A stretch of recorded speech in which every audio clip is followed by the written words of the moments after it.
There he goes. It's too much in the sun, hey? Oh! But he loves me, you know he loves me. Fucking fuck, man, that's so sick. Definitely like Fast and Furious inspired. That's not something you do in a year. Dancing on the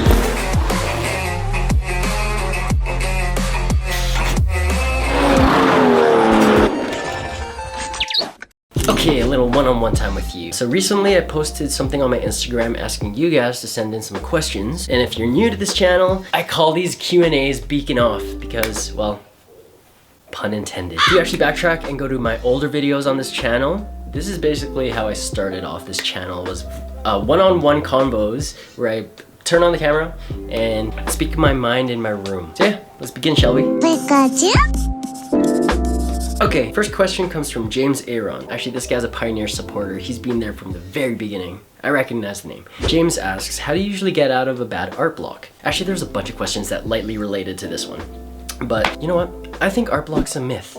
There's no such thing. Maybe you're just not motivated to do art or create at that particular moment in time. And maybe you can consider that a block where you just don't really want to continue with a project that you're working on, or you just don't know how to get started. To answer the question, I guess a good way is to maybe step away from what you're working on and do something else completely different, like on the opposite side of the spectrum. Me personally, I just like to jump from medium to medium, so it really defeats boredom. But say if I'm like drawing hours on end and I lose motivation to keep working, and it happens, of course. Sometimes I just put down the pencil, go do something else completely different, and active. I mean, the list goes on, man. You can go play sports, go outside, get a sufficient amount of natural vitamin D, so actually go bask in the sun and take in that sun energy, you know, while you're out there. And then the beauty about this world is inspiration strikes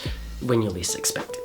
So hopefully that answered that question. I can go on. I can keep beaking off. Hence the title. Libby Max Peating Rods. This is one of my sponsors. Why are you so handsome? Thank you. These next two I also recognize. Huge supporters of the channel. This one is from Clarice. KCDG asks, have you ever created anime merch without watching the anime before? I tend to create projects based on animes that inspire me. So that means I have had to have watched it before. I don't think I have. I can't recall any. It's kind of like the reason why I got into clothing making. I only really make clothes that I would wear for myself, but it's cool that you guys actually like the stuff that I make too, apparel-wise. But I can't think of any that I've made without having watched it first. Next question. Kiku Lines asks, a place on earth you've always wanted to visit but never got the chance to. That's a juicy question. It has me thinking. There's several places in the States that I still want to visit, but like I still haven't gone to Australia, and I know there's a big fan base of ours in UK. There's a lot of places that I still want to visit in this world that I haven't yet. So, I mean, we're still young. And how I look at it too is like, you live your life in spans of years. And like the average is 5. So if you break it down, like between ages 25 to 30, for example, is the time in one adolescent's life where they're really trying to figure out what they want to do, you know, and find their purpose. And how I look at it is like the next 5 years of my life, from 30 to 35, is probably more art, more product making, more clothing designing, and hopefully traveling is in the future. But it all falls into vlogging and YouTubing too, because turning the camera on and sharing it for people is almost like an obligation to have a fulfilled day and not to miss any little detail too. My plan is to travel a lot in the next 5 years when all the restrictions are up and the borders are open. I want to visit where you guys are from. Comment down below where you're watching this from. Bras, it is getting so hot. I want to turn the fan on, but it's gonna be loud, so I'll just cope. Okay, Scarlet Artist asks, will you ever do another dragon painting? Good question. Ow. Yes, actually, I have a really cool one planned for sometime in the near future. Yeah, my idea for this one's so sick. We're gonna film like a music video of me making the canvas dragon painting, but also I'm gonna create the song that's gonna be used in the music video. So you guys are just gonna have to wait and see. Next question.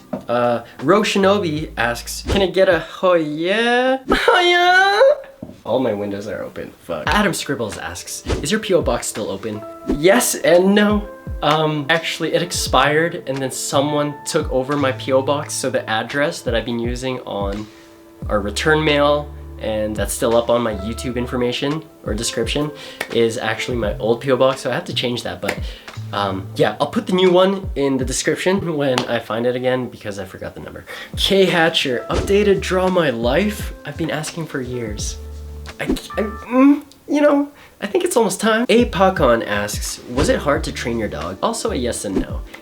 It comes with anything, you just have to be really patient. Luckily for me though, Gohan actually came potty trained. He was actually already pretty disciplined when I picked him up. So when I actually went to the breeders, what they told me was, before he was actually named Chester, he was actually taken home to a new home and then taken back twice before I came.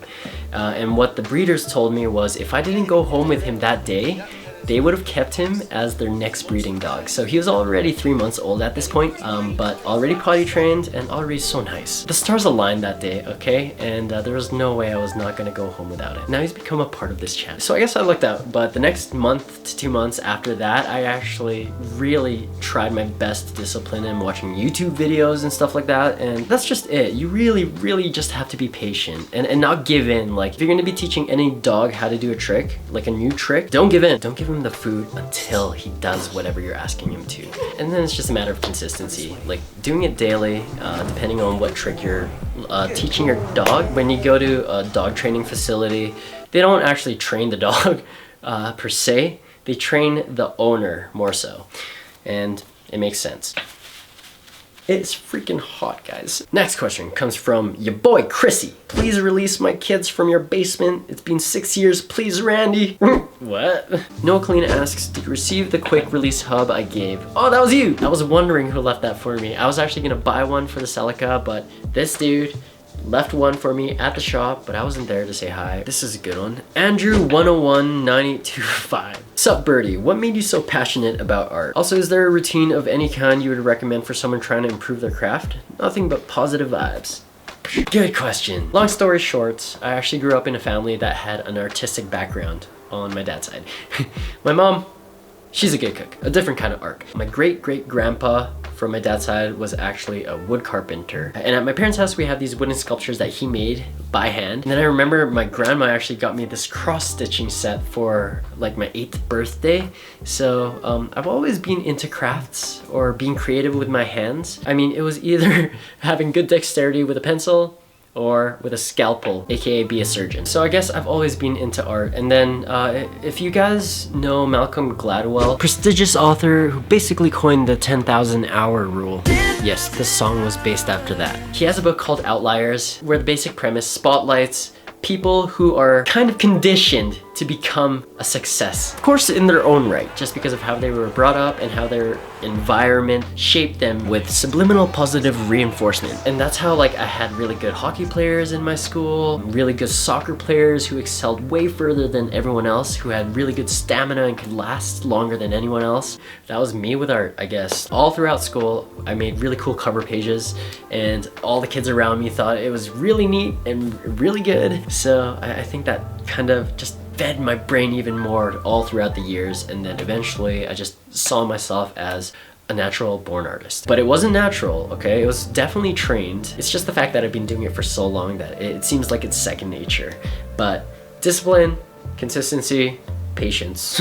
It's like the main three. And also another one is just don't compare yourself to others, unless you're using it as motivation. Marmars asks, if you could start your FRS build all over again from the start, what would you change? Zero, zilch, nada. Nothing at all. Because I learned a lot in the past 5 years of owning the FRS, and I went through all the phases that I wanted to with it. Seriously, it was the first car that I ever bought with my own money, but also like my first project car ever. And some people who buy cars don't do anything with them. That's okay, they're not from our world. As an artist, I care about physical aesthetic and the way things look and how I can really individualize a certain anything, you know, including myself. But when I fell in the car game and I bought this FRS, I just saw it as another blank canvas. But in terms of changing anything, like honestly, probably nothing. In another life, maybe we could have went more Gundam. This one's from Canadian Girl _93. Are you still selling phone cases? I love my Charmander in a Charizard onesie. Aw, this is what I mean about living your life in stages of year spans. The idea is to live multiple lives in this one lifetime. Actually, how I became Instagram famous, first of all, is through my Pokemon art, believe it or not. But no, I don't sell phone cases anymore. Next question. Brie Mallory asks, fave piece of merchandise you've created / produced? You know what? Let me go grab it. It's a toss-up. I really like the skateboards we made, like double function. I can use it as display, and I can actually just use it as a skateboard. I love all the hoodies we've created, especially if they have the thumb holes, because I actually use that sleeve functionality for when I'm drawing so I don't smudge. And then another one of my favorite products is this collaboration we did with Vertex steering wheels. Yeah, this was like a year and a half in the making, but super fun project and something really cool I can say I was a part of. No, at the end of the day, everything that we create in this studio and everything that comes out of the Kmart gallery is a favorite of mine. Of course, they're all my babies. NA_Subu asks, are you planning to host a meet soon? Yes. It's your papi. When is the next hair tutorial gonna be out? What? I'm past hair tutorials. I can care less what my hair looks like nowadays. Actually, most of the time I just put on a hat. You know what? Let's make another hair tutorial soon. Kyla Toloza asks, advice for anyone who's losing fire in the things they were once passionate about. Yeah, this is almost close to the first question. Just if you need to, step away from it. The longer you take a break from something that you've been working on, the easier it is to get fresh eyes when you get back. Take your mind off whatever you're thinking about by doing something completely different. And then you know what? If you're faced with a fork in the road, so two different paths, and you're unsure about this one and kind of sure about this one, the easiest way to find out which one's for you is to go down both. Go down this way and then spend a little time there, get acquainted. You'll know if it's for you or if it isn't, and if it isn't, just take a few steps back and then go down this way. And then who knows, maybe that one isn't for you. So come on back. When you do get back with those fresh eyes, you'll come to that decision with a clearer head. Hopefully that makes sense. Sean_draws. Have you ever tried taho? Buddy, I grew up on taho, okay? Taho! Me and my brother would get so excited when we'd hear that guy coming down the street yelling that. Those were the days. Remember guys, I wasn't born in Canada. Actually, I lived in the Philippines, I think Marikina or... I had to ask my mom, okay? It's been too long, but I should really know my heritage. Mainland Manila, somewhere. I was there for 5 years of my life until we moved to Canada. Unfortunately, I've been whitewashed and I've lost all my Tagalog, but I'd love to relearn. And also, believe it or not, I know how to make it. It's super simple. It's just the sagot that takes hours to boil. Jli.actual. Can I build you a custom keyboard? I don't know what that means, but sure. If I'm interpreting it right, like you're gonna customize a keyboard that I can use for my music making. Please, that would be sick. But wait until I get the proper PO box address. This one isn't so much a question, but I like the comment. Kudasiarel. Your channel always reminds me of the best time I have with my best friend when we watched it together. Senkai Noticed Me asks, if you could have one skate trick on lock, what would it be? Been a fan since Birdy C. Oh man, if you guys didn't know, I came from skateboarding.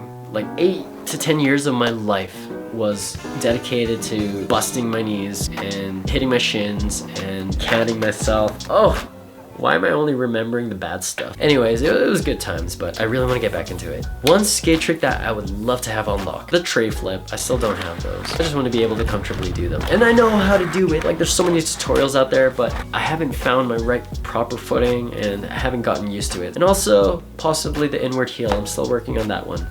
Only because it's a trick that can get anyone a letter in skate. Agni.b asks, what video camera mic equipment do you use for videos and shoots? I actually use the A7S II by Sony, and then the microphone that's sitting on top of it is a Rode mic. And then for other equipment, I guess like I use a GoPro for my more handheld shots and just on the go stuff. Depending on what I'm using the camera for, I actually have a lot of different equipment and tools. Like say for instance, if I'm drawing, I have this specific tabletop tripod that goes above the drawing so you don't actually see the legs, stuff like that. But I'll probably end up doing a video for that on its own because yeah, it's a lot to go through. Sincerely.Ratha asks, do you still parkour? Are you a parkour? For me, I don't do it so much anymore, but also trying to get back into it. Keep my body active, you know? And trying to get my flexibility back because I don't want to grow old complaining about my joints, and it's starting to happen. Hopefully when they open up the gyms again, I'll definitely start training hardcore parkour.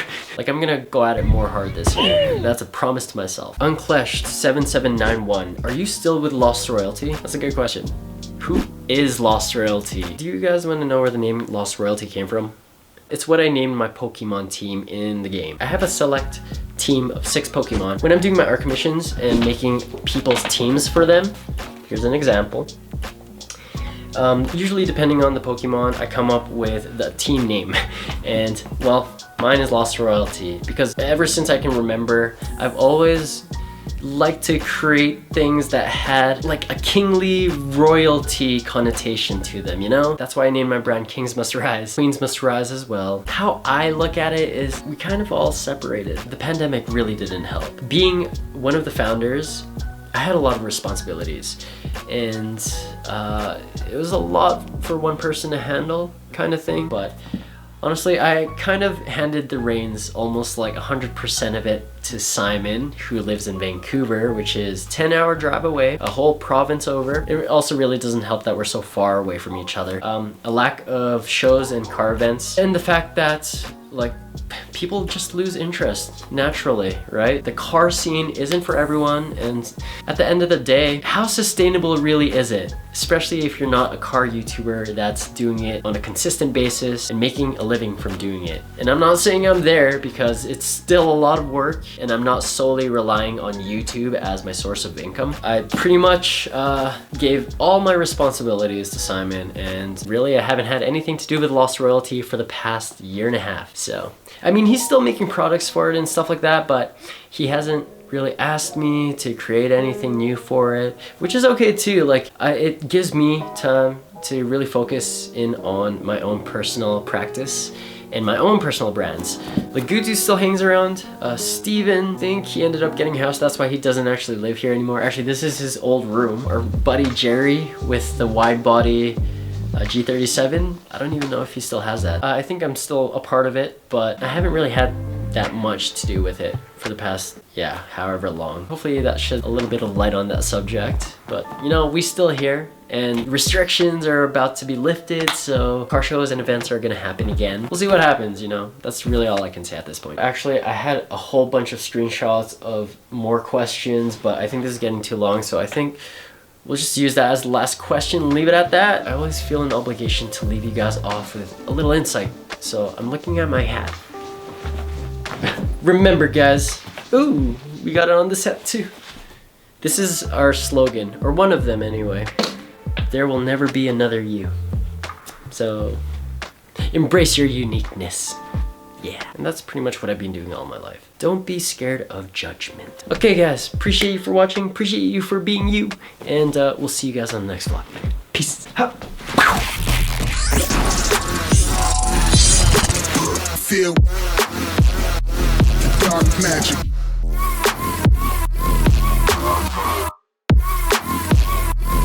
And I won't stop. Feel